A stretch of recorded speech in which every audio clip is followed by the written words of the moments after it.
আমিও তো তাই ভাবি, নতুন বউ তাই না বলো, এইটুকুনি সিঁদুর পরে ও মেয়ে ছেলে সংসারী মেয়ে নাকি, মানে কদিন পর পাল্টে যাবে।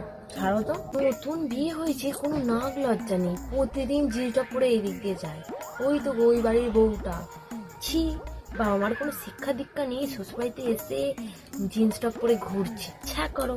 আর সত্যিকারে বলিহারি ছেলেগুলো কিছু বলতে পারে না বউদের, ঘৃণা শুরু করতে পারতে দেয় জিন্স টপ পরে, ছ্যা করো। ওই দেখো শ্যামলের মেয়েকে দেখো, প্রতিদিন ধলাতে যাবে নতুন নতুন ছেলেদের, কি মেয়ে কি জানি, আমার কোনো শিক্ষা নেই। আমার যদি মেয়ে হতো না, সত্যি বলছি চাপকে লাল করে দিতাম। ছি, বিলির মায়ের হাতটা দেখবে, নতুন একটা শাঁখা বাঁধানো করে নিয়ে এসে দিয়েছে।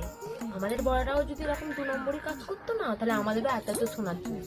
ছাড়ো তো, আমরা বাবা অত লোকের আলোচনা করতে ভালোবাসি না। ছাড়ো দিদি, যে যা করছে করুক, নিজেদের সংসার নিয়ে পাচ্ছি না, আবার লোকের বিষয় কি আলোচনা করব। চললাম তাহলে, অন্যদিন আসবো, ঠিক আছে, আসি।